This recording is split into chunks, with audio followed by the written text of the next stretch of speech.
for Space, which is located on unceded Indigenous lands here in Tiohtià:ke, Montreal.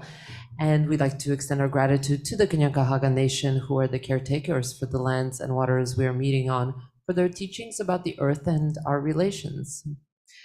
At For Space, we work with our university community to mobilize and exchange knowledge by co-creating daily activities. And this winter, happily, we're coming out of winter now, but since January, we've had the pleasure of partnering with the Concordia University Center for Creative Reuse to give some space, physical and otherwise, to their 6 artists in residence. And so this event is a part of that kind of residency project today based on Ev's project and development. So thank you, Ev, so much for allowing us an entry point to your residency project. And to contextualize this event further, I'll pass the floor over to Maya. Hi, Maya.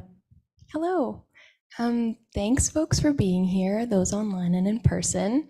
So I'm Maya. I'm one of the coordinators of Concordia University's Center for Creative Reuse, also known as Sucker.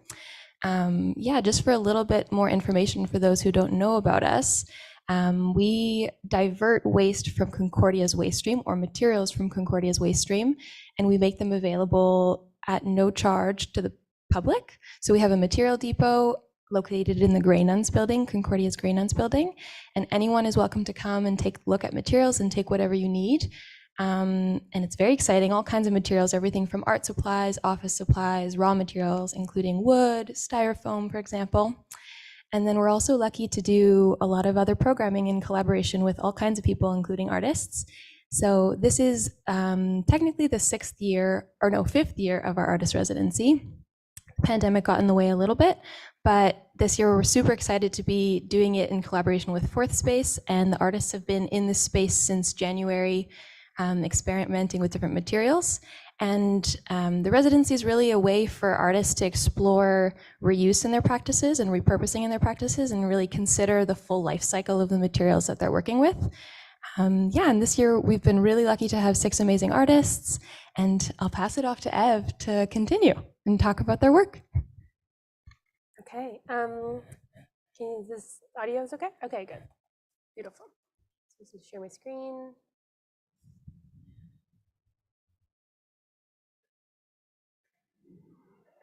How's that look? Yeah? Okay, beautiful. Okay, so,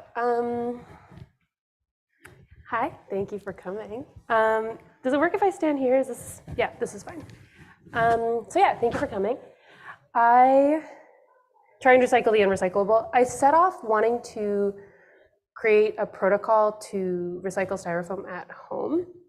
I'd found like a protocol online. This person had done it in their backyard, and I wanted to see if I could replicate their experiment and maybe possibly scale it up. So, polystyrene resin. Just a little bit about me. When I'm not doing this, I'm also working on a graphic novel. A lot of my work comes out of my life as an immunodeficient, immunocompromised person. This project included. My sort of interest and investment in styrofoam was that I get like styrofoam boxes for my medication once a month, and I didn't want to throw them out. So I've had them for, so they pile up. I've had them for a long time now, and I knew that I would find some use for them eventually. And here we are. So the beginning of my partnership with Sucker and Fourth Space, what we did was we started a collection of styrofoam in Fourth Space. So here you see, on the left, you see like sort of round 1 of that. We had this cute little sign,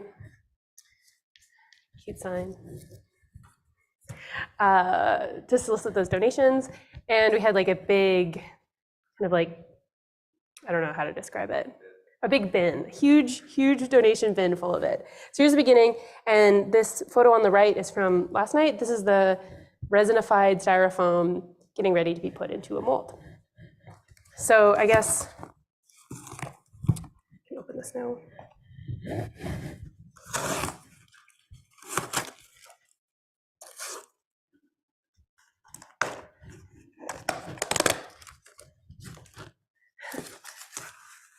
So here on the screen, this is the procedure that I found online for basically easy steps.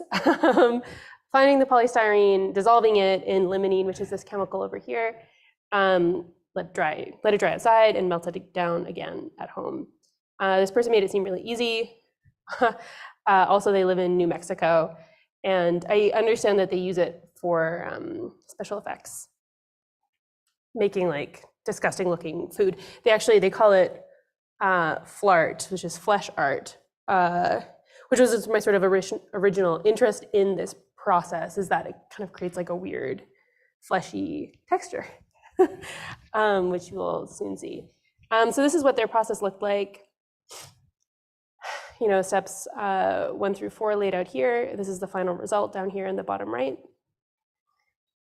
So when I tried to replicate this at Concordia, a few issues came up right away. One is that the limonene, which the author describes as being biodegradable, green, renewable, smells good, as like a green solvent that's derived from orange extract, it actually is still a solvent, which means that it's still flammable, poisonous, toxic, and maybe kind of the biggest concern also is that it, in its liquid form, is very toxic to aquatic life.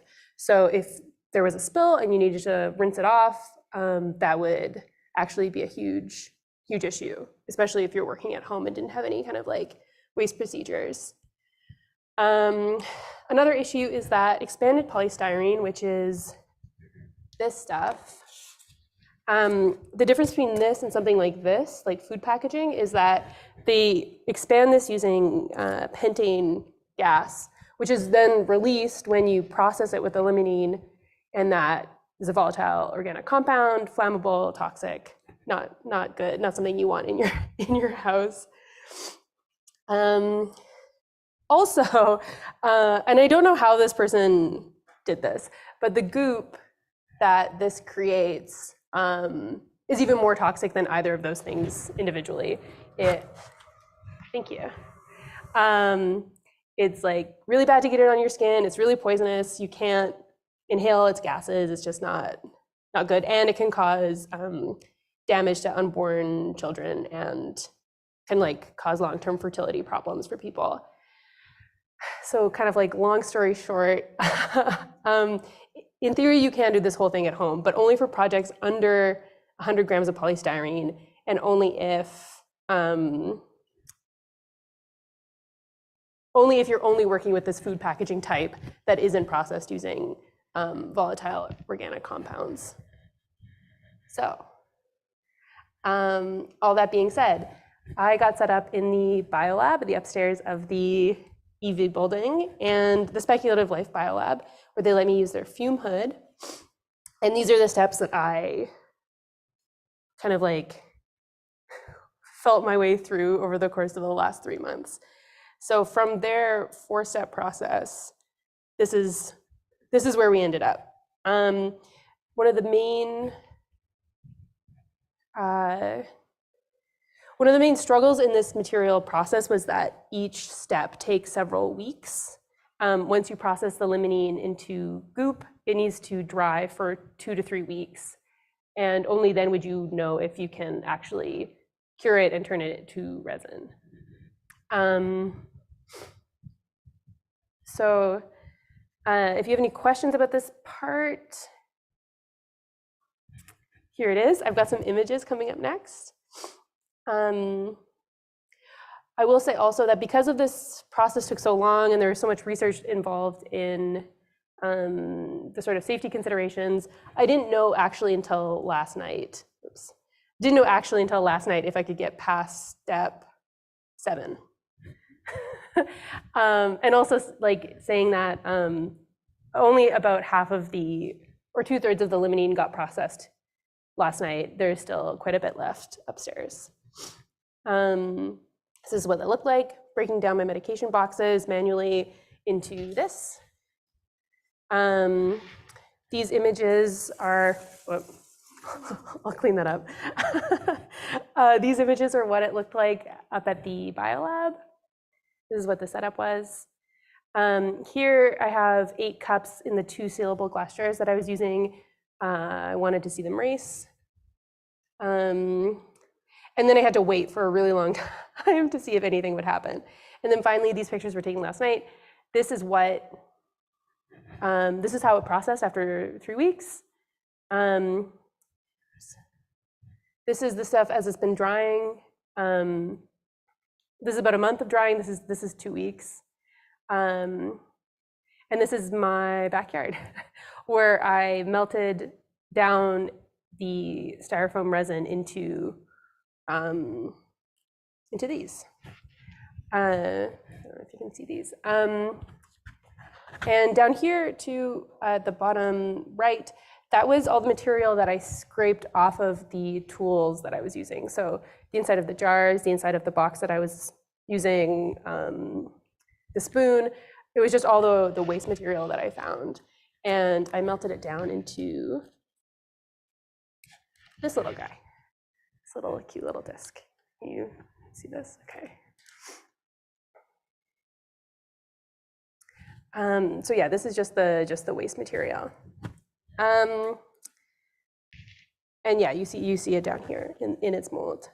So this is what it looked like before it went in the toaster oven. And here are the final things. As you can see, I mostly made ears. I promised my girlfriend that I would make her a set of earrings out of this process. And you can see that they're still quite soft. They cured outside overnight. And then here are these tooth molds that I made. So yeah, so here's a set of ears. Whoop. The people who are in the space can smell that it's very pleasing forbidden candy aroma coming off of these still. And I pass them around. That's cool if you want to look at these. So that little food container of resin molds is about 4 of these. So this amount of styrofoam times 4 breaks down into that, which is probably about 3 years.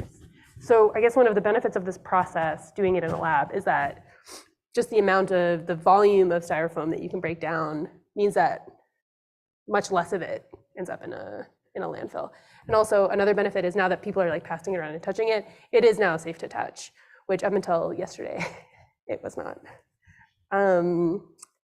So yeah, like I said, my original hope and intention for this project was to take this procedure that someone had put up online, find out all I could about it, and see if it could be adapted to be a DIY process that you could do from home. I was imagining doing a monthly neighborhood styrofoam collection, and then being the person on your block who breaks it all down in your backyard.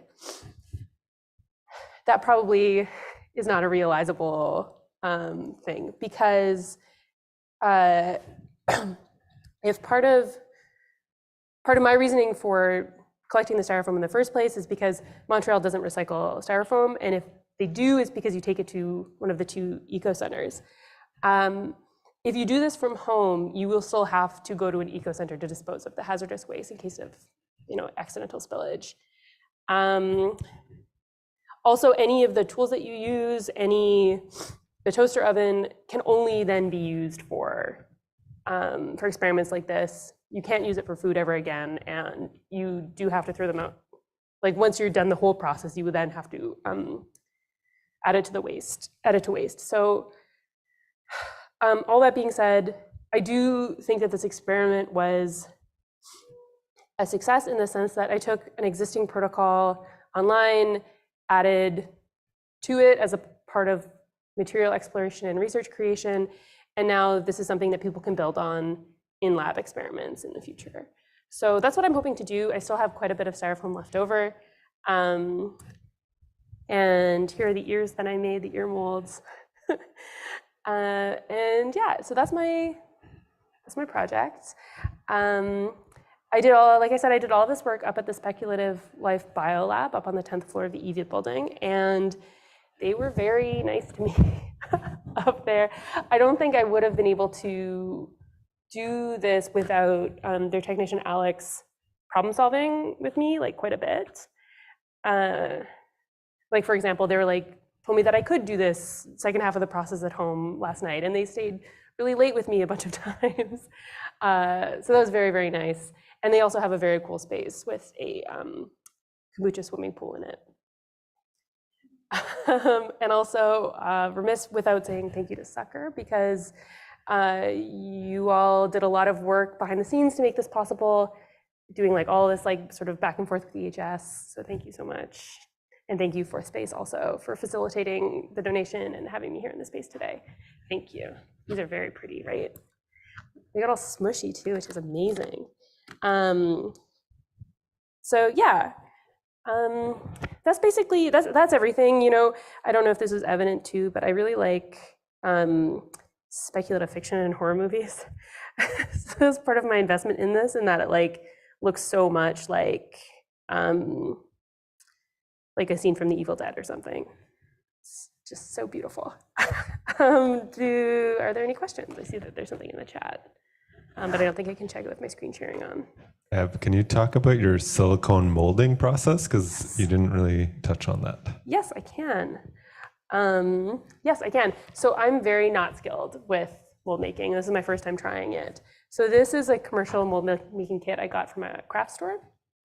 I think Illuminate brand. But what this looked like was I had a bunch of alginate at home, and I one afternoon when I was like had the day off work, I like cast the alginate like into my ear while I was like watching a movie. And I had alginate in my hair for like a good week after that. But and then I cast the positives in plaster, and then I cast the then I made the molds using the silicone, which is like a 2-part AB silicone that I just got like from a craft store. But yeah, I'm not very good at it, and you can kind of tell like something like this where like a lot of the definition was lost. That's like not because of the curing process, but more because I'm just like very bad at making molds. For a first timer, it's pretty good, I think. Thank you. Yeah, the teeth turned out well, or kind of.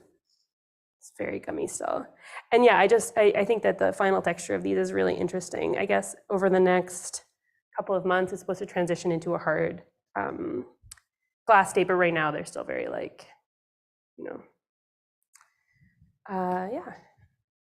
I have just one comment before I pass it on to anybody else.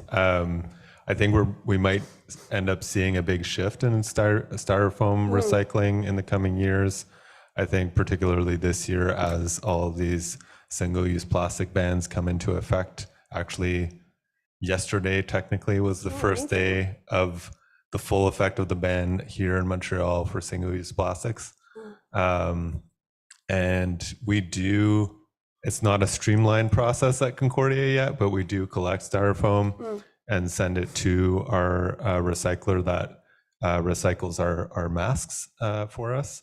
And they're connecting to the larger company that does use the same or similar chemicals that you're using or you've used, but in a larger industrial context. So you're bringing the lab to us in a sense. So that was really cool to see. Yeah, this has been very, very fun, and I'm glad to hear that there's like larger scale stuff in the works. Amazing. Well, that's everything. I feel like I have like so many questions about the process, but like details, I guess. I'm curious because like in that box you have of the final pieces, I guess, that came out of this, some are much more gummy than others. Like some are already harder. What's the reason for that? I think so. This one, and this one, which now has like a tooth attached to it. These ones were much harder when I started. In the photos here, this like middle picture on the top, that one had been drying for a month, and it was like kind of part of the waste that I had scraped off of the material. Whereas all the other ones were from the one that's immediately to its left, which was, it's not liquid. I think there's a video somewhere, but it's not liquid, but it was like a gummy bear texture when I cast it. And so it was hard when it came right out of the toaster oven, but it seems like it softened overnight. So I think that probably is why.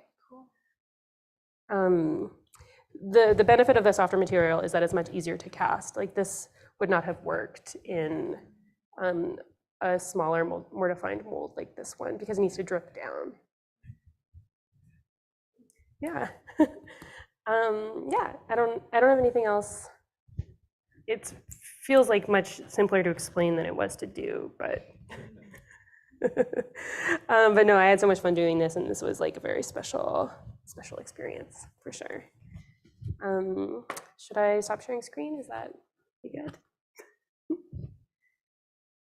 Cool. Well, thank you so much for coming, everybody, and everybody on Zoom as well.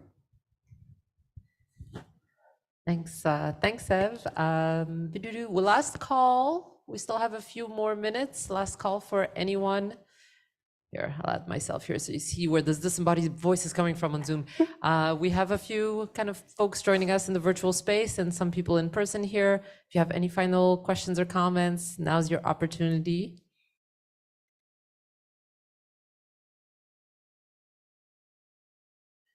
I think you did a pretty thorough job also, Ev, of walking us through that process, and we really appreciate all of the work that you've done and the consideration and the back and forth and et cetera, et cetera. You know what I'm talking about. Yes, I do. Making this project kind of come to life in the ways that we were able to do so. So thank you so much for your collaboration. And we really enjoyed learning about your process and project. And folks, if you wanted to revisit this brief demo, it's already available on our YouTube channel, Fourth Space, Concordia University. Check it out, it's already there. And for now, we'll say have a great afternoon. Thanks, everyone. I also wanted to mention very quickly before I forget that I typed up like an extended like written breakdown of the procedure for someone if someone wanted to replicate it. And I put the QR code at the end of the slideshow, but it's also going to be up on my website, which is myname.com. Yeah, and again, that's everything. So thank you so much, everybody. Awesome. Thanks, everyone. Thank you.